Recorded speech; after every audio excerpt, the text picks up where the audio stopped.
Backward diode.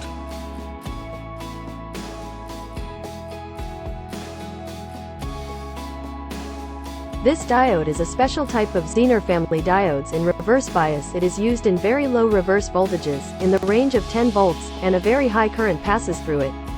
As the voltage increases, less current passes through it. The working range of this diode is about 0.1 to 0.7 volts. This family can be used in high-speed switching circuits.